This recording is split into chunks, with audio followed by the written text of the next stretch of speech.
할렐루야. 사랑하는 성도 여러분, 오늘 고난주간 특별 새벽기도회 넷째 날입니다. 빌립보서 2장 5절로 11절 말씀을 한번 우리 암송해 보겠습니다. 같이 암송합니다.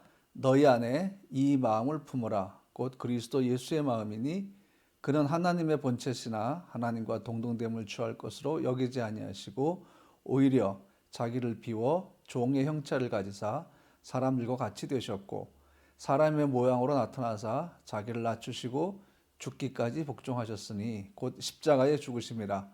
이러므로 하나님이 그를 지극히 높여 모든 이름 위에 뛰어난 이름을 주사 하늘에 있는 자들과 땅에 있는 자들과 땅 아래에 있는 자들로 모든 무릎을 예수의 이름에 꿇게 하시고 모든 입으로 예수 그리스도를 주라 시인하여 하나님 아버지께 영광을 돌리게 하셨느니라. 아멘.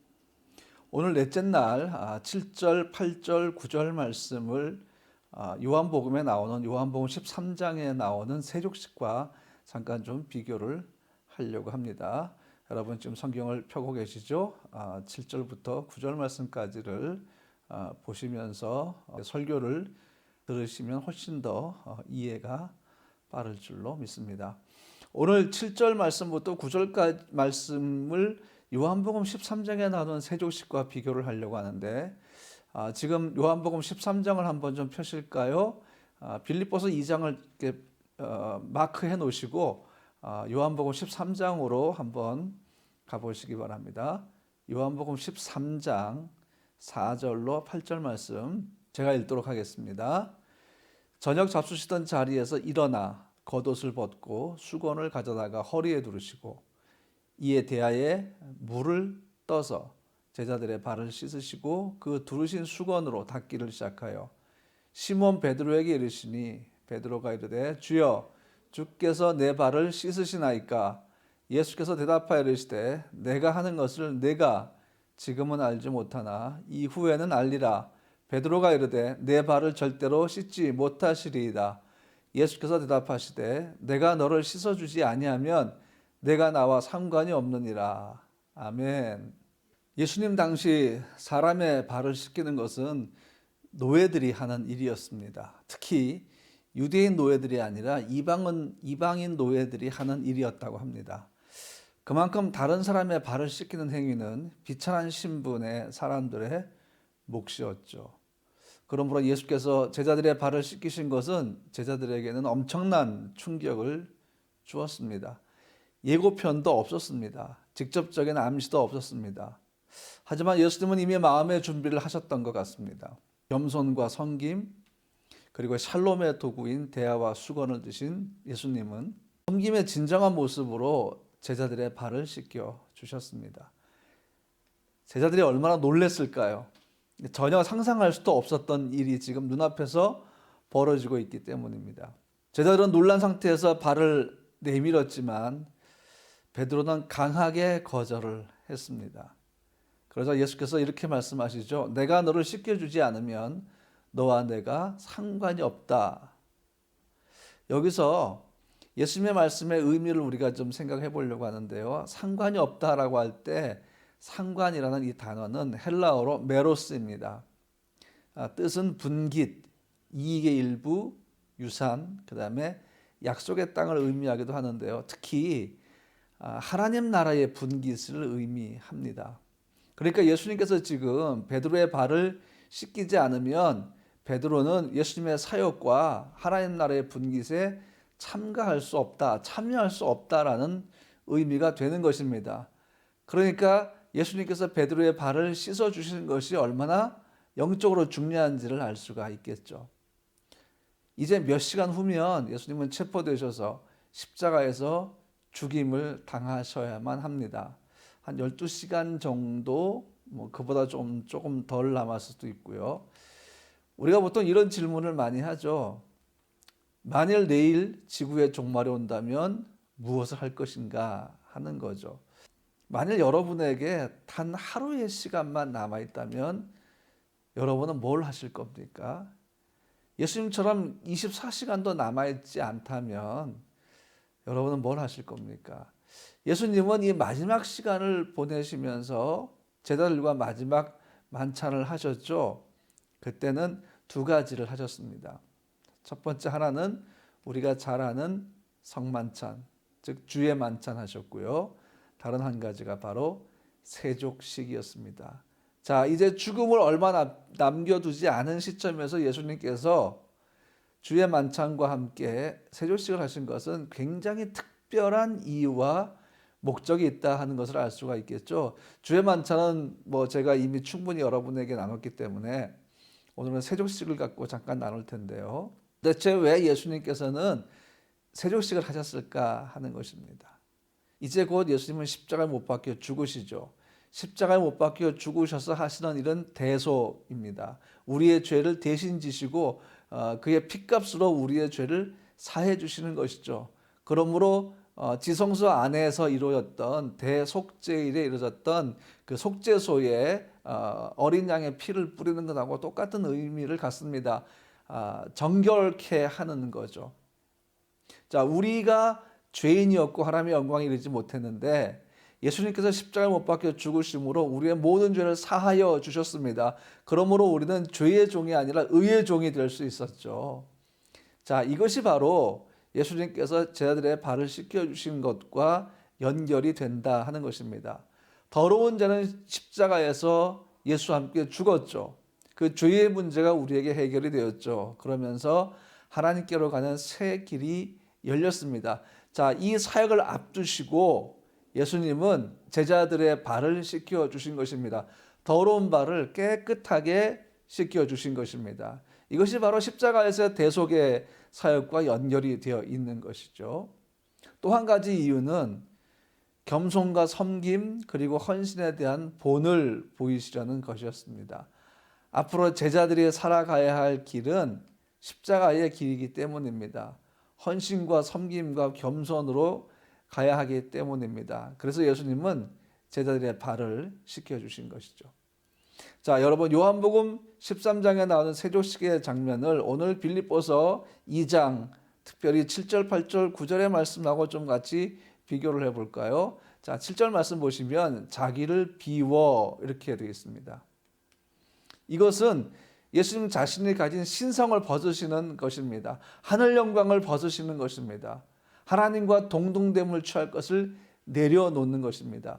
영광의 옷을 벗음으로 하늘 영광 버리고 이 땅에 오신 것이죠. 그것처럼 세족식에서 예수님은 겸손과 섬김의 본을 보이시고 하나님 나라의 분깃에 대한 의미를 말씀해 주시기 위해서 식탁에서 일어나 먼저 그의 겉옷을 벗으셨습니다.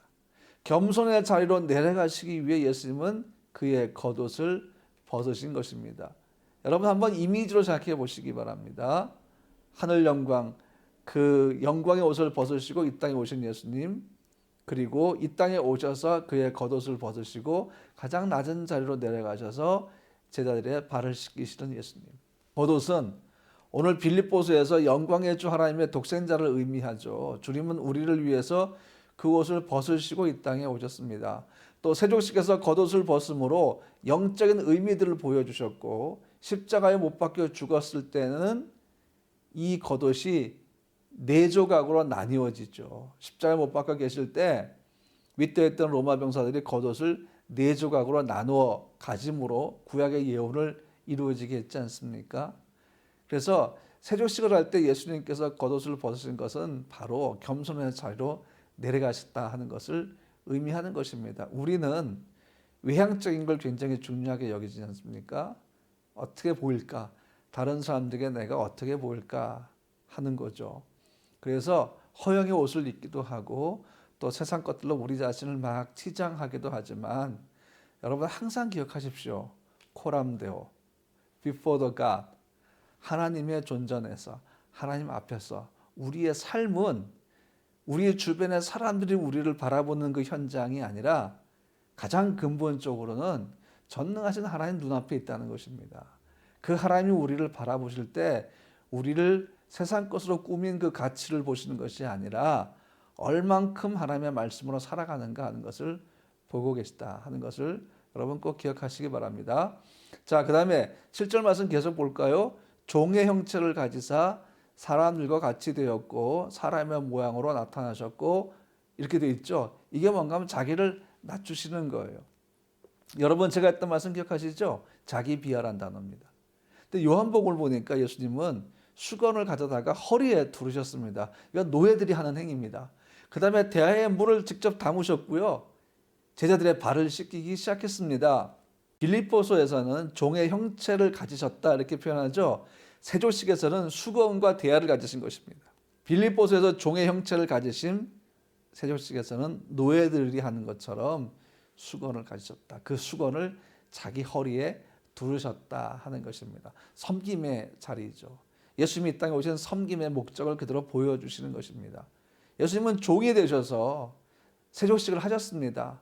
하나님 나라의 분깃을 가진 제자들도 오순절 성령 강림 후에 예수님처럼 종의 길을 걸어갔습니다. 섬김의 길을 걸어갔습니다. 자, 이러한 제자들의 삶을 위해서 예수님은 직접적으로 본인이 보여주셨습니다. 그리고 또한 예수님의 세조식의 그 섬김과 겸손과 헌신은 오늘 우리에게도 동일하게 중요한 메시지를 주고 있습니다. 우리도 예수님처럼 살아가야 한다는 것입니다. 예수님의 사랑의 섬김이 본이 되어 제자들의 삶이 되었던 것처럼 오늘 우리도 그처럼 사랑의 섬김과 또 겸손과 헌신의 삶을 살아야 한다 하는 것입니다. 종이 되신 예수님, 사람이 되신 예수님. 빌립보서에서는 사람이 되셨고 섬김의 자리로 내려오셨고 요한복음 13장에서는 종이 되셔서 세조식을 하시는 예수님의 모습. 이거를 비하, 자기 비하라고 한다라고 말씀드렸죠. 예수님은 가장 높은 곳에서 가장 낮은 곳으로 내려오셨다 하는 것입니다. 예전에 남아프리카 공화국은 흑인과 백인이 함께 예배를 드리지 못했습니다. 고난주간을 맞아 흑인 교회인 성시온교회에서 세족식이 일어났습니다. 그런데 그 자리에 올리버라고 하는 백인 대법원장이 참석했습니다. 세족식 시간이 되니까 이 대법원장은 마르다라는 흑인 여성 앞에 무릎을 꿇고 정성을 다해서 발을 씻겨 주었습니다. 모든 사람들이 깜짝 놀라서 숨을 죽이고 그 장면을 지켜보았습니다. 이 백인 대법원장이 흑인의 발을 씻긴다는 것은 도저히 상상할 수 없는 일이었기 때문입니다. 발을 다 씻긴 후에 이 올리버 대법원장이 사람들에게 이렇게 얘기했습니다. 여러분, 이 사람은 내 집에 노예로 있는 사람입니다. 한평생 우리 아이들의 발을 씻겨주었습니다. 그래서 오늘 내가 이 사람의 발을 씻겨주어야 마음이 편할 것 같아서 이렇게 한 것뿐입니다. 이렇게 겸손하게 이야기를 했습니다. 그런데 여러분, 이 일이 알려져서 이 사람은 대법원장직에서 파면을 당하고 말았습니다. 그러나 그는 이렇게 얘기합니다. 이제야말로 참으로 자유로운 그리스도인이 되었다라고 말이죠. 기뻐하며 감사했다고 합니다. 백인 우월주의가 지배하고 있던 사회에서 올리버는 자신의 신분에 개의치 않고 예수 그리스도의 섬김과 사랑의 정신을 실천한 것입니다. 자, 이제 또 요한복음 세우시로 가볼까요? 발 씻기를 마치신 후에 예수님은 어떻게 하십니까? 다시 겉옷을 입으셨습니다. 이 겉옷의 의미를 생각해 볼까요? 섬김의 자리로 내려가기 위해서 예수님은 겉옷을 벗으셔야만 했습니다. 그리고 제자들 발 앞에 앉아서 발을 씻기신 예수님은 그 섬김을 마친 후에 다시 겉옷을 입으셨죠. 빌립보서의 말씀과 비교를 해보면 주님은 우리를 위해 이 땅에 오시기 위해 하나님의 영광의 옷을 벗으셨습니다. 하나님과 동등됨을 취할 것으로 여기지 아니하신 것이죠. 세조식과 십자가의 죽음 그 이후에 하나님이 예수를 어떻게 하셨습니까? 9절 말씀 보니까 이러므로 하나님이 그를 지극히 높여 모든 이름 위에 뛰어난 이름을 주사. 하나님은 예수님을 무덤에서 부활하게 하셔서 다시 영광의 옷을 입게 하셨습니다. 그리고 이 땅에 오시기 전 영원 전부터 앉으셨던 그 하늘 보좌에 다시 앉게 하셨습니다. 이것이 세족식에서의 겉옷의 의미라는 것입니다. 우리는 예수의 십자가 죽으심을 통해서 구원의 길이 열린 것을 알고 있지만 십자가의 길에서 예수님께서 본을 보이셨던 겸손과 섬김과 순종의 삶에 대해서는 그렇게 큰 관심을 갖지를 않습니다. 그래서 세족식은 오늘 우리에게 바로 그러한 예수의 삶을 보여줍니다. 최후의 만찬에서 예수님은 제자들의 발을 씻겨주시면서 제자의 삶과 예수님의 사역에 동참하도록 하신 것입니다. 사랑하는 성도 여러분, 오늘 우리의 기도는 주님처럼 겸손하며 섬김의 삶을 살기를 원하는 내용이 되었으면 좋겠습니다. 겸손이 무엇입니까? 하나님 앞에서 우리의 성품이죠. 이것은 뭘 의미합니까? 사실 그렇지 않은데 안 그런 것처럼 꾸미는 것이 겸손이 아닙니다. 전혀 부족하지 않음에도 부족한 것처럼 하는 것이 아니라 하나님 앞에서 진실로 우리의 부족함을 인정하는 것입니다. 내가 부족하기 때문에 부족하다라고 고백하는 것입니다. 이것이 겸손의 의미 중에 하나라는 것이죠. 낮아짐, 겸손, 그리고 섬김.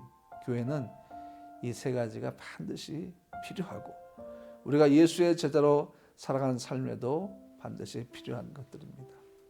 이제 우리가 기도할 때에 주님처럼 나도 그렇게 섬김의 삶을 살기를 원합니다. 나의 가족들이, 나의 자녀들이 주님처럼 살아가게 해 주십시오. 이것이 바로 어두운 세상의 빛으로 살아가는 방법입니다.